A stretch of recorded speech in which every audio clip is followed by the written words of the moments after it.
नमस्कार, स्वागत है आप सबका राजनीति के इस अखाड़े में। मेरा नाम है अजय सेतिया। मित्रों, आप सबने भस्मासुर की कहानी जरूर सुन रखी होगी। भस्मासुर ने भगवान शिव को प्रसन्न करने के लिए कठोर तपस्या की थी।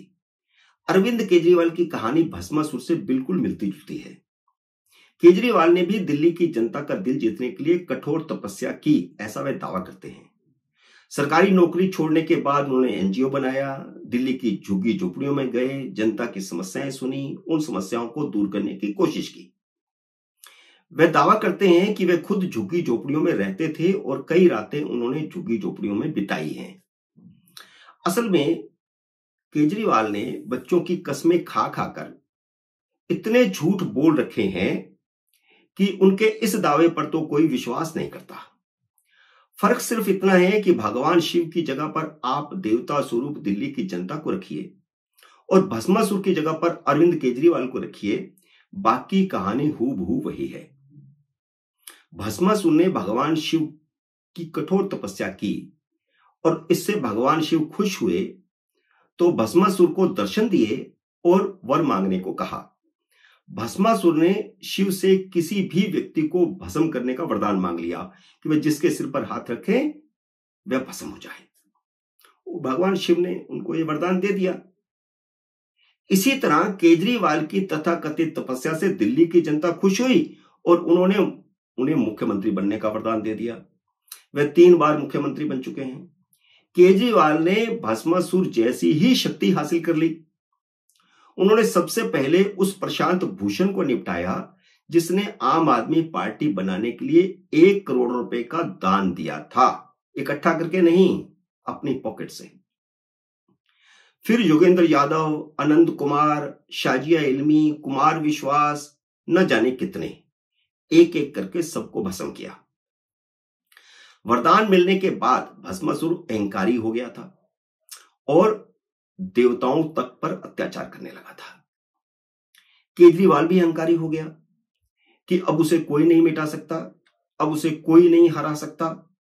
उसने 40 साल तक दिल्ली पर राज करने का सपना ले लिया और सिर्फ सपना नहीं ले लिया बल्कि ऐलान कर दिया कि 40 साल तक उनको कोई हिला नहीं सकता, वे दिल्ली पर 40 साल राज करेंगे। और इतना अहंकार आने के बाद उन्होंने अपनी जीवन शैली बदल ली। जो झुग्गी झोपड़ी में रहते थे, जो 1 नंबर ज्यादा की कमीज पहनते थे, चप्पल पहनते थे, वैगनार पर, नीली वैगनार पर चलते थे, उन्होंने सारी अपनी शैली बदल ली।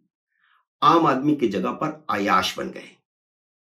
उन्होंने अपने रहने के लिए जनता के पैसे से आलीशान शीश महल बना लिया और ऐसा शीश महल जिसमें ऐसी ऐसी सुविधाएं हैं जो किसी भी अन्य मुख्यमंत्री के घर में नहीं है, किसी भी राज्यपाल के घर में नहीं है,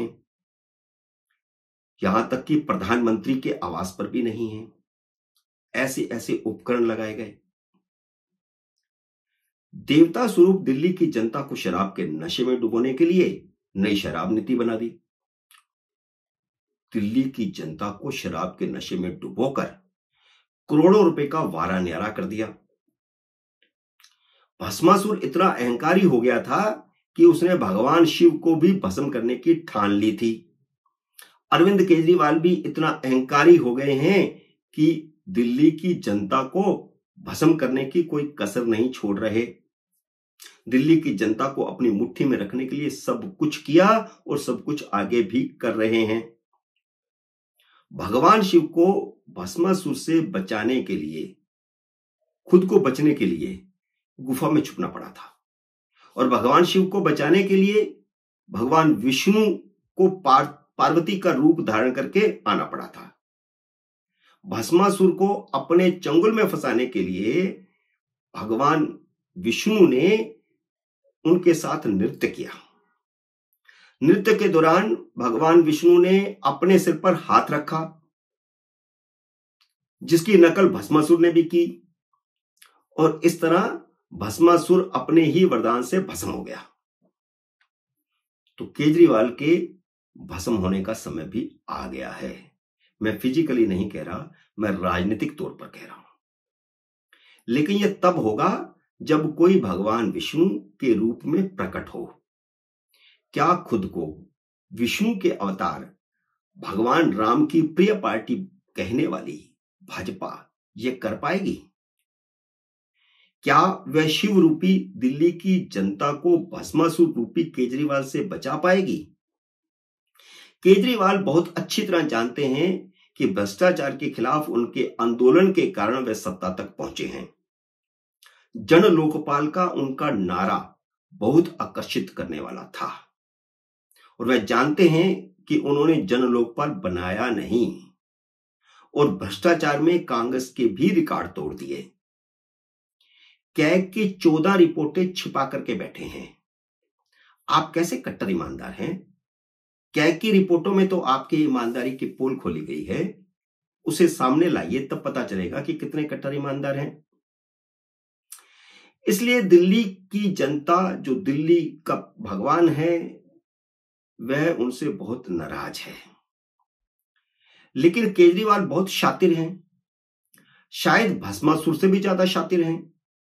2013 और 2015 में दिल्ली के 3 व्हीलर वाले ही केजरीवाल के सबसे बड़े प्रचारक थे, लेकिन भस्मासुर ने जो करना था वही किया। उन्होंने महिलाओं के लिए फ्री बसें और ई रिक्शा चलाकर सबसे पहले उन्हीं 3 व्हीलर वालों की जिंदगी दूभर कर दी। अब जब ग्राहक ही नहीं मिलेगा तो उनकी जिंदगी में क्या बहार आएगी? पहले 3 व्हीलर वाले को लगातार हर जगह पर सवारियां मिल जाती थी, अब जब से बसों में फ्री कर दिया है महिलाओं को और ई रिक्शा चला दी है तो सवारियों का टोटा आ गया, तो उनकी जितनी कमाई होती थी उससे कम से कम ज्यादा नहीं तो आधी हो गई। इसलिए वे केजरीवाल से बेहद खफा हैं। इसलिए केजरीवाल ने वही ड्रामा किया जो पहले दिल्ली में किया था, पंजाब में किया था, गुजरात में किया था।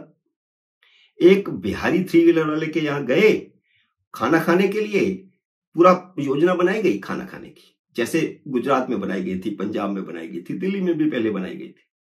और फिर दिल्ली के 3 व्हीलर वालों को 5 गारंटियों का लॉलीपॉप दे दिया। अब ये अचानक तो नहीं हो सकता कि वह किसी के घर खाना खाने जाएं और उसके बाद तुरंत जो है ऐलान कर दें, तो ये सारा योजनाबद्ध ढंग से हुआ, तो ड्रामा इसे कहेंगे और क्या कहेंगे। अब दूसरा किस्सा सुन लीजिए। केजरीवाल ने हरियाणा, महाराष्ट्र और झारखंड के नतीजों का बारीकी से विश्लेषण किया है। वह इस नतीजे पर पहुंचे हैं कि इन चुनावों में महिलाओं की बहुत बड़ी भूमिका थी। इन तीनों ही राज्यों में जिनकी जीत हुई वह महिलाओं के वोटों के कारण हुई है। इसलिए उन्होंने इस्तीफा देकर एक महिला आतिशी मार्लेना को मुख्यमंत्री बना दिया, और यह भी नाटक है। फिर आतिशी मार्लेना से कहा कि वह महिलाओं के लिए 1000 रुपए महीने की योजना लागू करें। वह खुद नहीं कर सकते थे क्योंकि सुप्रीम कोर्ट ने तो उनके सारे अधिकार छीन लिए थे, तो जितनी भी योजनाएं उनको पास करवानी है, जो भी ड्रामा करना है कैबिनेट से, वो तो किसी और को मुख्यमंत्री बना करके ही कर सकते थे। और आतिशी मार्लेना ने इस योजना के बारे में कैबिनेट में बात की। हालांकि इस योजना का ऐलान केजरीवाल खुद 2013 में भी कर चुके थे, 2015 में भी कर चुके थे, 2020 के चुनाव से पहले भी कर चुके थे, 2021 में पंजाब में भी यह वादा उन्होंने किया था। कहीं भी अभी यह वादा लागू नहीं हुआ, न दिल्ली में हुआ न पंजाब में हुआ। दिल्ली इस समय कर्ज में डूबी है। आतिशी मार्लेना केंद्र से पैसा मांग रही है, 15,000 करोड़ रुपए का कर्ज मांगा है। इसलिए दिल्ली के वित्त विभाग ने कहा है कि सरकार के पास सड़कों की मुरम्मत तक के लिए पैसा नहीं है, यह मुफ्त की रेवड़ियां नहीं बांटी जा सकती, पैसा कहां से आएगा। वित्त विभाग की मंजूरी न होने के बावजूद आतिशी मार्लेना ने कैबिनेट से योजना की मंजूरी दिला दी। योजना हवा में ही है, लागू नहीं होगी। लेकिन केजरीवाल ने दिल्ली की महिलाओं को बड़ी चालाकी से मूर्ख बनाने का काम किया है। दिल्ली की महिलाएं अगर केजरीवाल पर भरोसा करेंगी तो वे सचमुच मूर्ख होंगी। मित्रों, उम्मीद है मेरा ये वीडियो आपको पसंद आया होगा। इसे लाइक और शेयर कीजिए। अगर आपने मेरे यूट्यूब चैनल को अब तक सब्सक्राइब नहीं किया तो कृपया सब्सक्राइब करके अपना आशीर्वाद दीजिए। जल्दी मिलते हैं अगले वीडियो में किसी अन्य विषय के साथ। तब तक नमस्कार।